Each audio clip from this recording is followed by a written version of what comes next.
तो जो मूवी मैं आज आपको एक्सप्लेन करने वाली हूँ उसका नाम है pirates of the Caribbean C.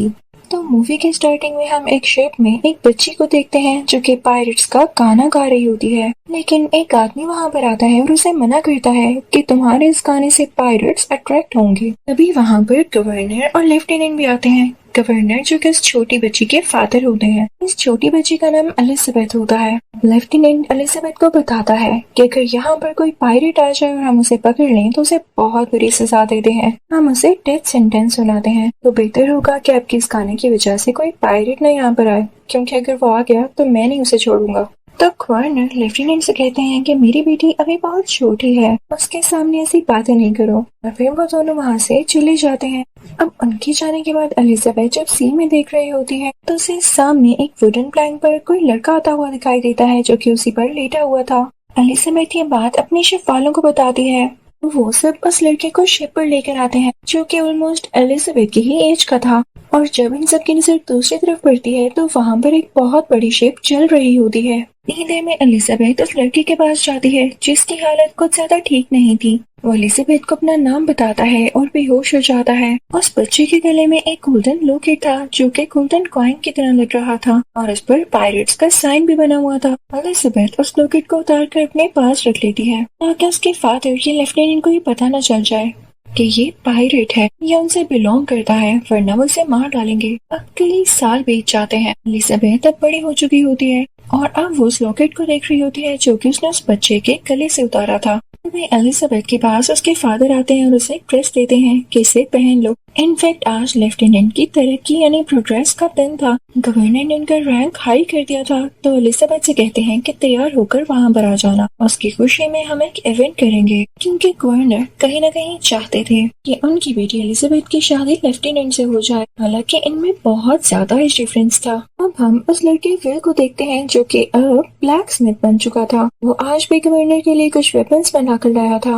Elizabeth भी आकर उससे मिलती है, लेकिन गवर्नर नहीं चाहते थे कि उनकी बेटी किसी गरीब आदमी से मिले, तो वो उसे वहाँ से ले जाते हैं। अब उधर समंदर में हम कैप्टन जैक स्पैरो को देखते हैं जो समंदर में अपनी शिप खड़ी करता है। वो एक सी बोट होता है। तो उसे एक आदमी कहता है कि यहाँ पर तुम अपनी शिप पार्क करने के लिए एक चांदी का सिक्का देना होगा। तो वो जाकर उस आदमी को 3 चांदी के सिक्के देता है और अब कहता है कि मुझे जाने दो। वो आगे बढ़ता है तो वहाँ के 2 गार्ड उसे रोक लेते हैं। तो कैप्टन जैक स्पैरो उनसे कहता है मुझे जाने दो, मुझे जहाज को चुराना है। तो उन गार्ड्स को यकीन नहीं होता कि आखिर बोल क्या रहा है।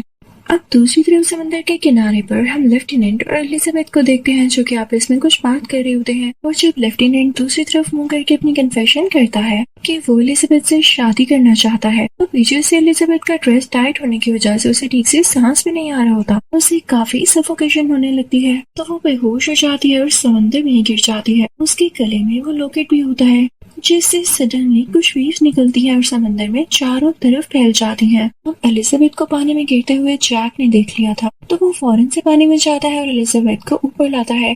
उसके गले में लॉकेट देखकर वो एलिजाबेथ से इस लॉकेट के बारे में पूछता है, लेकिन तभी वहाँ पर गवर्नर और लेफ्टिनेंट आ जाते हैं। एलिजाबेथ को कवर करते हुए उस पर यानी कैप्टन जैक स्पैरो पर अपनी स्वर्ड पॉइंट कर लेते हैं। तो एलिजाबेथ उनसे कहती है कि इसने तो मेरी जान बचाई है। तभी लेफ्टिनेंट को कैप्टन जैक स्पैरो के हाथ पर पायरेट्स का साइन नजर आता है। तो लेफ्टिनेंट डिसाइड करता है कि वो इसे मार देगा, लेकिन एलिजाबेथ उसे मना करती है।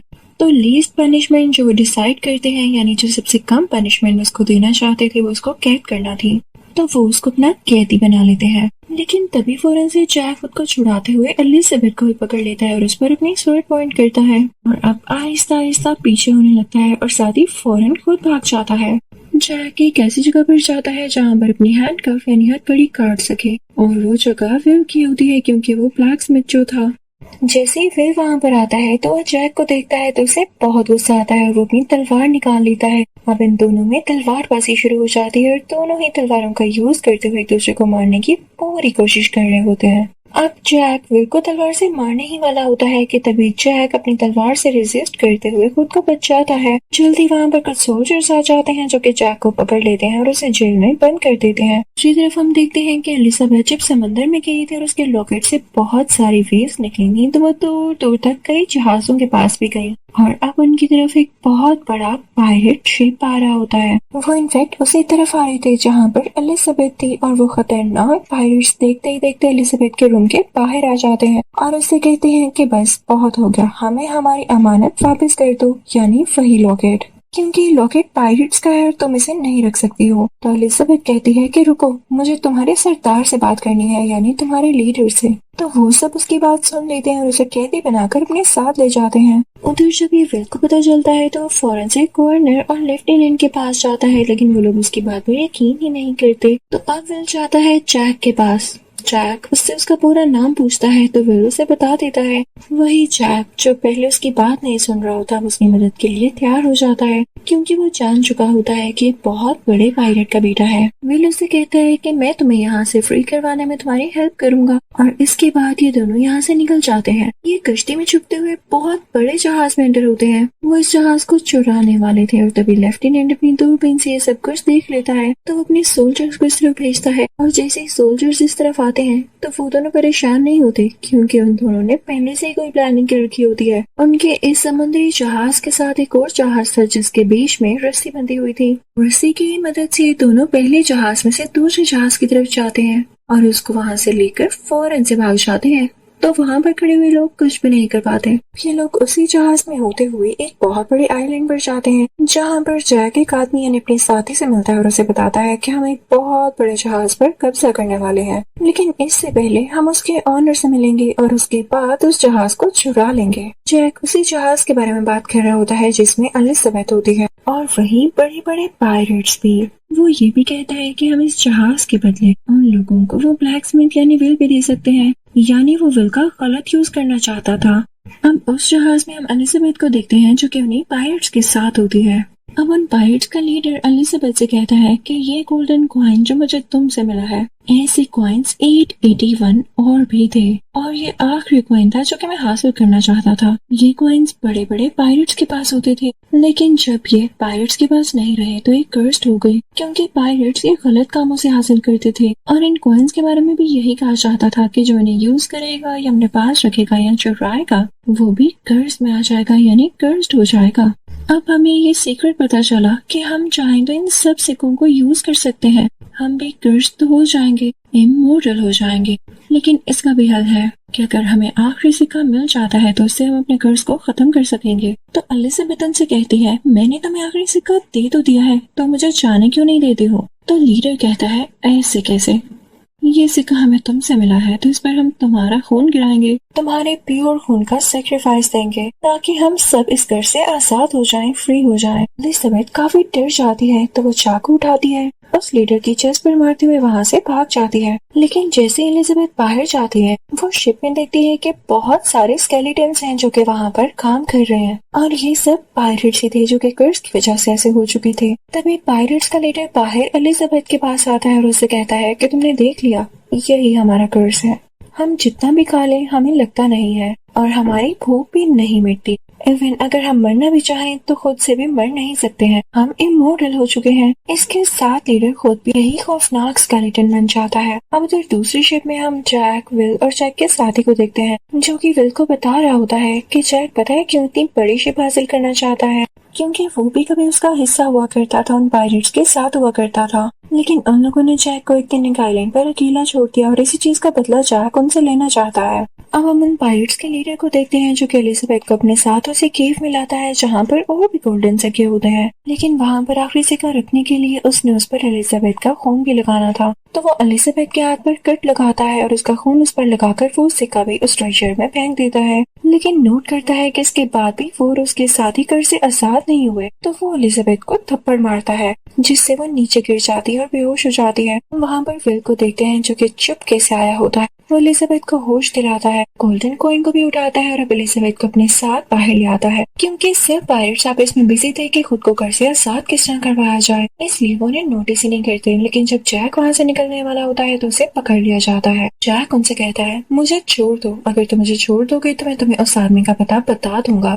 जिसके खून की तुम्हें असल में जरूरत है, और इसके बाद तुम लोग घर से आजाद हो जाओगे। लेकिन अभी भी उन लोगों ने जैक को पकड़ा होता है। वो लोग उस आदमी को ढूंढने के लिए निकल पड़ते हैं।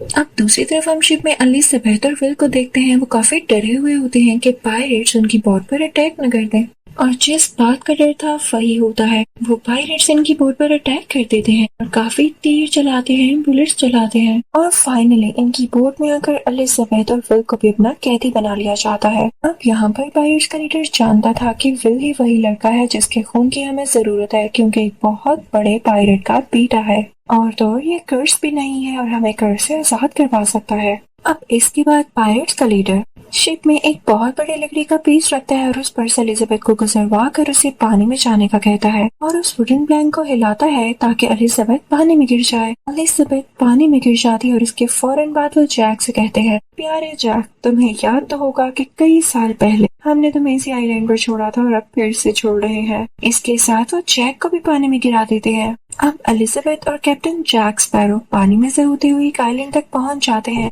और उसके चारों तरफ गहरा पानी था, वो वहां से निकल भी नहीं सकते थे। अब ऑलमोस्ट 2-3 दिन गुजर जाते हैं। एलिजाबेथ उस आइलैंड पर आग चलाती है, तो उस आग को देखते हुए एक बहुत बड़ी शिप यहाँ पर आकर रुकती है, और लकीली इस शिप में कोई पायरेट या कोई और नहीं होता, बल्कि एलिजाबेथ के फादर, गवर्नर और लेफ्टिनेंट होते हैं। वो इन दोनों को रेस्क्यू कर लेते हैं। अब एलिजाबेथ लेफ्टिनेंट से कहती है कि हमें उन पायरेट्स की शिप का पीछा करना होगा। लेफ्टिनेंट पहले तो नहीं मानता, लेकिन जब एलिजाबेथ उसे कहती है कि अगर आपने मेरी बात मान ली तो मैं भी आपसे शादी करने के लिए मान जाऊंगी, तो लेफ्टिनेंट मान जाता है। ये सब लोग उन पायरेट्स की शिप का पीछा करते हुए इस केव तक पहुंच जाते हैं जहां पर वो लोग थे, और उनकी शिप भी अंदर केव में ही थी, क्योंकि अब वो लोग खुद को कर से आजाद करवाना चाहते थे। अब कैप्टन जैक स्पैरो सबसे कहता है कि मैं अंदर जाऊंगा, पायरेट्स के लीडर से कहूंगा कि बाहर एक और शिप आया है तो अपने आदमी को बाहर भेजो, और वो ऐसा करेगा तो मैं अंदर चला जाऊंगा और तुम लोग उन पायरेट्स पर गोलियां चला देना। ये कह के कैप्टन जैक स्पैरो अंदर जाता है। अब अंदर केव में सारा प्रोसेस स्टार्ट हो चुका था। उन लोगों ने विल को बांधा हुआ था और वो जल्दी उसका गला भी काटने वाले थे। जैक स्पैरो उन सबको रोकता है और कहता है कि अगर तुम लोग इसको मार के फिर से आजाद भी हो गई तो बाहर जाकर क्या होगा? बाहर लेफ्टिनेंट और उसके लोग तुम्हारा इंतजार कर रहे हैं। अगर उन्होंने तुम्हें मार दिया तो क्या होगा? तो अब मेरी बात गौर से सुनो। तुम यहाँ केव में बेचारे विल को मारने की बजाय बाहर जाओ, उन लोगों को मारो, उनके शिप पर कब्जा कर लो, और इस तरह से तुम लोग जीत भी जाओगे। तुम लोगों के पास 2-2 शिप्स होंगी, और फिर उसके बाद यहाँ केव में आके खुद को कर से आजाद करवाना, ताकि जब तुम बाहर जाओ तो बाहर तुम्हें कुछ कोई कहने वाला न हो। सब लोगों को कैप्टन जैक स्पैरो की बात बहुत पसंद आती है। में कैप्टन जैक स्पैरो उस ट्रेजर में से गोल्ड कॉइन निकाल लेता है। उसने चालाकी के साथ ऐसा किया होता है, क्योंकि जब तक उस ट्रेजर में सिक्के ही पूरे नहीं होंगे तब तक उनका कर्ज भी खत्म नहीं हो पाएगा। अब ये लीडर अपने सब पायरेट्स को बाहर भेज देता है और अब पायरेट्स में और बाहर के लोगों में लड़ाई शुरू हो जाती है। अब केव के अंदर हम जैक और विल को देखते हैं जो कि उस लीडर से खुद लड़ रहे होते हैं। उनमें तलवारबाजी हो रही होती है, लेकिन जब जैक उस लीडर के पेट में अपनी तलवार घुसाता है तो उसे कुछ भी नहीं होता, क्योंकि वो स्केलेटन लायक था और कर्स था। लेकिन अब जब जैक की बारी आती है और लीडर जब जैक के अंदर अपनी तलवार घुसाता है तो उसकी तलवार जैक के आर पार हो जाती है। यहाँ पर जैक पर रोशनी पड़ती है और हमें यहाँ पर जैक का असली रूप भी दिख जाता है, क्योंकि वो भी अब स्केलेटन के जैसा बन चुका था। और ऐसा इसलिए क्योंकि कुछ देर पहले उसने भी एक गोल्डन कॉइन चुराया था, इसलिए वो भी कर्स था। तो लकीली उसका मरना यहाँ पे पॉसिबल नहीं था। तो यहाँ पर जैक को एक आइडिया आता है। उसके पास जो गोल्डन कॉइन था उस पर अपना खून लगाता है और उसे विल की तरफ फेंकता है। विल उसे कैच कर लेता है और तभी वहाँ पर एलिजाबेथ आती है। लीडर जब उसे देखता है तो एलिजाबेथ पर गन पॉइंट कर लेता है और अब जैक स्पैरो भी लीडर पर गन पॉइंट कर लेता है और यहाँ पर गोली की जोरदार आवाज आती है। हमें ऐसा लगता है जैसे लीडर ने एलिजाबेथ को मार दिया हो, लेकिन असल में जैक ने लीडर पर गोली चलाई होती है। तो यहाँ पर लीडर जैक से कहता है, इस गन में आखिरी बुलेट थी, वो भी तुमने मुझ पर चलाकर जाया कर दी। क्या तुम नहीं जानते कि मैं एक स्केलेटन और मुझे कुछ नहीं हो सकता? तो जैक उसे कहता है, नहीं, ये तुम्हारी सोच है। और इसी के साथ वो 2 सिक्के जो उसके पास होते हैं वो ट्रेजर में उछाल देता है, यानी उसमें फेंक देता है। तो उसके फौरन बाद वो लीडर इंसान बन जाता है, यानी उनका कर्ज खत्म हो चुका था और अब उस पर बुलेट का असर होने लगता है। तो उस लीडर की अब यहाँ पर ही मौत हो जाती है। बाहर हम बाकी पायरेट्स को देखते हैं जो कि नॉर्मल इंसान बन चुके होते हैं। तो वो सब अपने वेपन्स नीचे फेंक देते हैं इन्हें असल में यकीन नहीं आया होता तो अब कहते हैं कि हम वॉर नहीं करेंगे क्योंकि जो ये लोग चाहते थे वो इनको यूं ही मिल गया था। अब हम देखते हैं कि कैप्टन जैक स्पैरो को फांसी दी जा रही होती है और वहाँ पर विल भी होता है। वो सीधा उस जगह जाता है जहाँ पर एलिजाबेथ भी थी। वो उसे कन्फेस करता है कि वो उसे पसंद करता है और उसके फौरन बाद वो जाता है कैप्टन जैक स्पैरो को फांसी से बचाने के लिए। विल उसकी रस्सी को खोलते हुए गार्ड्स को धक्का देते हुए उसे अपने साथ ले आता है और उसका हाथ पकड़ के भागने लगता है। लेकिन इनकी किस्मत ज्यादा अच्छी नहीं होती कि यहाँ निकलने से पहले ये लेफ्टिनेंट के सोल्जर्स इनको घेर लेते हैं और इन पर अपनी स्वर्ड तान लेते हैं, यानी स्वर्ड पॉइंट कर लेते हैं। तो अब यहाँ पर एलिजाबेथ गवर्नर के साथ आती है। वो विल को बताती है कि वो विल को पसंद करती है। जैक स्पैरो यहाँ से मौका देखते हुए भाग जाता है, पानी में कूद जाता है। सामने उसके साथियों का शिप होता है जो उसे बचाने आए थे। उस तरफ हम लेफ्टिनेंट को देखते हैं जो कि ब्लैक स्मिथ यानी विल से माफी मांगता है। गवर्नर भी अपनी बेटी से कहता है कि मैं तुम्हें खुश देखना चाहता हूँ और इसी के साथ वो अपनी बेटी को विल से शादी करने के लिए अलाउ कर देते हैं। अब उधर हम कैप्टन जैक स्पैरो को उसे शिप में देखते हैं जो कि अब उस शिप का कैप्टन बन चुका होता है। इसी तरह से उसका ये ख्वाब पूरा होता है। इसी के साथ ये मूवी भी एंड होती है। Thank you for watching.